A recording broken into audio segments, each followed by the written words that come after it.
मुद्दा हिंदू मुसलमान के पिच में आप खेलने में बहुत माहिर हो, आप चाहते हो उसी पिच में बैटिंग हो, आपके अमित शाह के बोलते हैं सीए तो आएगा ही नहीं। राम, चूंकि राम का धारा की गति जो है कमजोर पड़ गई थी, इस धारा को गति देने के लिए ये जो एजेंडे आ रहे हैं खोज खोज करके, जमीन खोज खोज करके, वो एजेंडे प्लस करने के लिए आ रहे हैं। आप जिसको नागरिकता देना चाहते हो आप 1955 एक्ट के तहत नागरिकता दे दो, और जिसको आप बाहर करना चाहते हो घुसपैठियों को, वो पासपोर्ट अधिनियम 1920 के तहत उनको बाहर कर दो। जब सब कुछ है तो सीए का भूत क्यों ला रहे हो?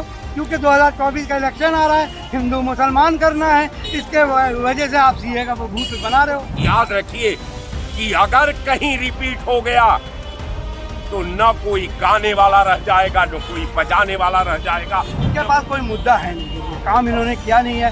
महंगाई बढ़ी हुई है, किसान मर रहे हैं, किसान विशुद्ध किसानी से 27 रुपया कमा रहे हैं, आप बेवकूफ़ बना रहे हो। आप राम का नाम लेके वहाँ पर देश का एक एक संपत्ति को तार तार करके बेचने का काम किया। इसके पास एक ही बच गया, राम। अब राम का मार्केटिंग करने पर ये भाजपा तुली हुई है।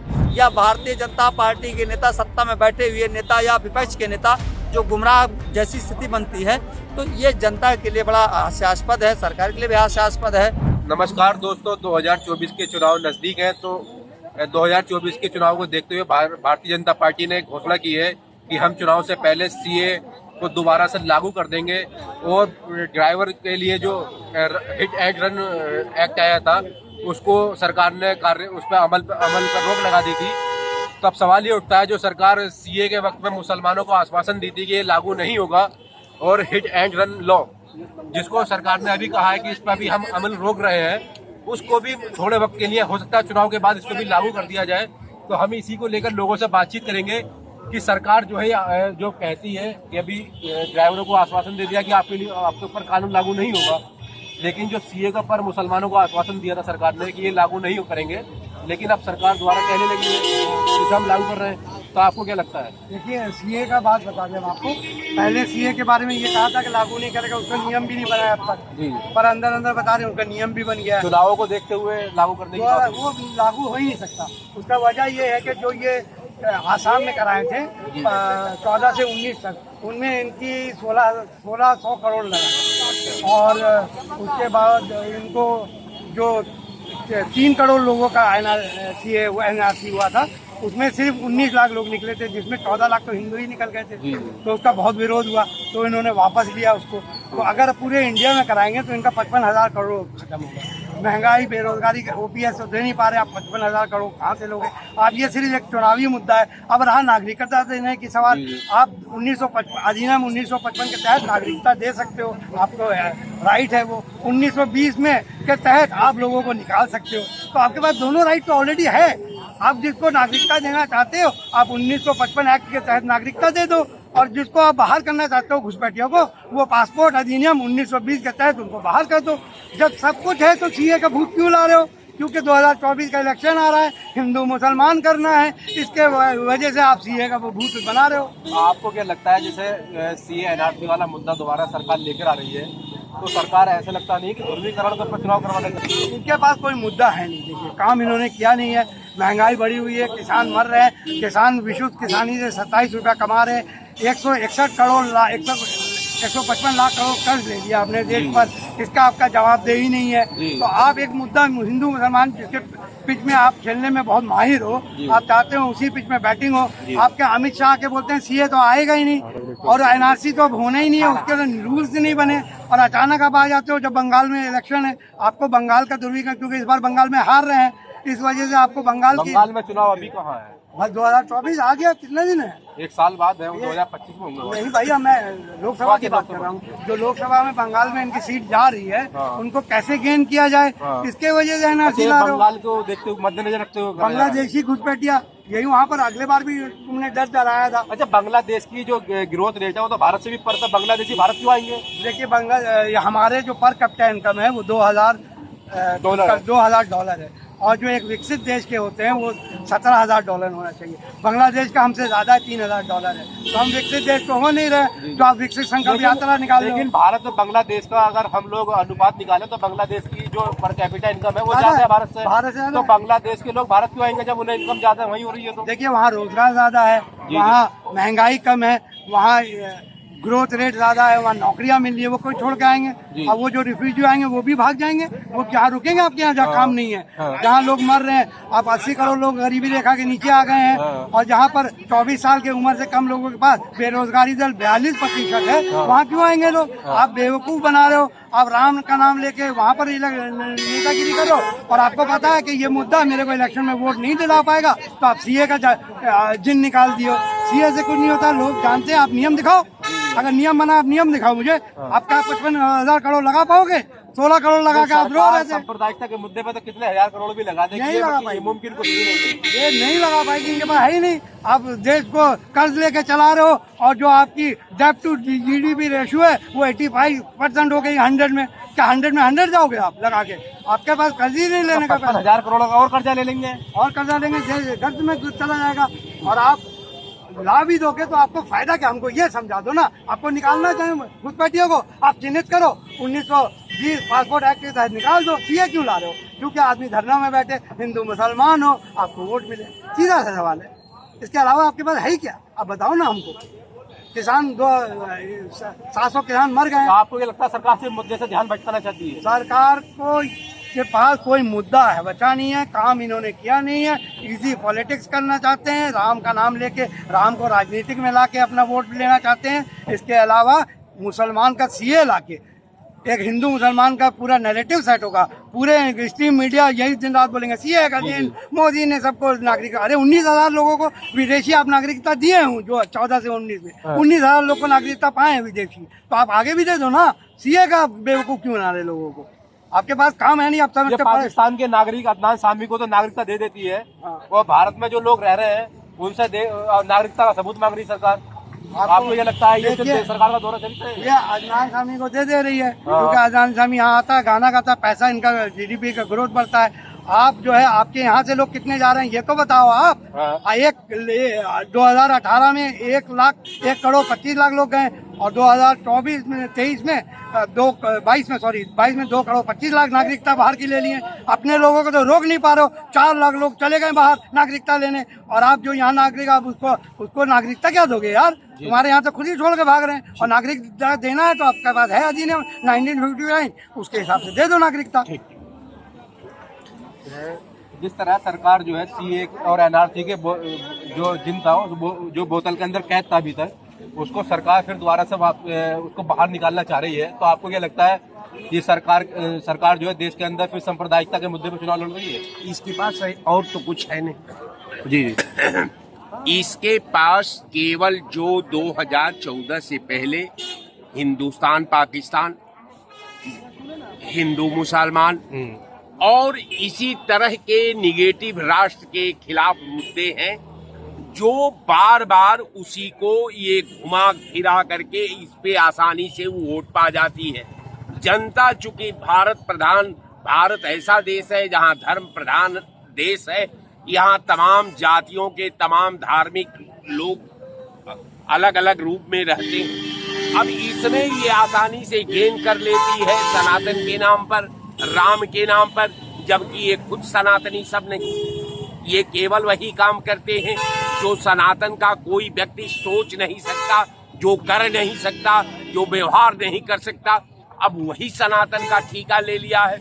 मुझे लगता है कि अब तक मैंने हिंदुस्तान में जो हम लोगों ने देखा राजनीति को अपने नजरों से, हमारे प्रधानमंत्री हमारे देश के जो बड़े नेता मीटिंग करते थे तो वो अपना जो है प्रपोजल और अपना प्रोजेक्ट कि राष्ट्र के निर्माण में हमने ये कार्य किया है, इस राष्ट्र के निर्माण में हम 15 में ये किए, 15-16 में ये किए, 16-17 में ये किए, 18-19 में ये किए, लेकिन आज तक ये प्रधानमंत्री किसी जनसभा में राष्ट्र के निर्माण के बारे में, राष्ट्र के शिक्षा के तकनीकी के बारे में, राष्ट्र का जो है कल कारखाने के क्षेत्र के बारे में, राष्ट्र का कोई बहुत बड़ी नहर और अप्रोच निर्माण करने के बारे में। आज तक तो ये प्रधानमंत्री के मुंह से हम लोग सुनने को तरस गए, लेकिन हमको लगा कि बस केवल इसके पास ये फिर वही मैं बार बार कहते आया हूं कि ये काम तो कुछ नहीं किया, देश का एक एक संपत्ति को तार तार करके बेचने का काम किया। इसके पास एक ही बच गया, राम। अब राम का मार्केटिंग करने पर ये भाजपा तुली हुई है। अच्छा, एक सवाल ये भी उठता है, जिस तरह से भारतीय जनता पार्टी राम मंदिर के नाम पर माहौल बना रही थी, तो ऐसा नहीं लगता कि ये माहौल थोड़ा हल्का पड़ा है, इसलिए सीए और एनआरसी के जो दिन था वो बोतल से बाहर निकाला जा रहा है? देखिए, अब बार बार मैं बता दिया ना कि जब तेरा दिल तो है सनम आसना, तुझे काम मिलेगा नमाज में, तो वही हालात भारतीय जनता पार्टी के लिए बन चुका है। पर राम, चूंकि राम का धारा की गति जो है कमजोर पड़ गई थी, इस धारा को गति देने के लिए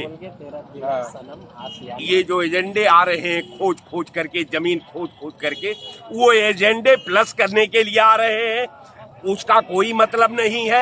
आप माफ करिएगा, अगर ये देश नहीं चेता, अगर फिर कहीं गलती किया तो 2 आरजू में कट गए 2 इंतजार में।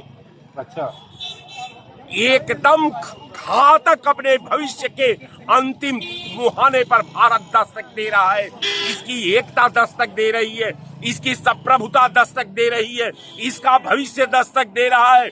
अब मुझे लगता है कि ये देश, ये जो चुनाव 2024 का होने जा रहा है, याद रखिए कि अगर कहीं रिपीट हो गया तो न कोई गाने वाला रह जाएगा, न कोई बजाने वाला रह जाएगा, न कोई लड़ने वाला रह जाएगा, न कोई लड़ाने वाला रह जाएगा।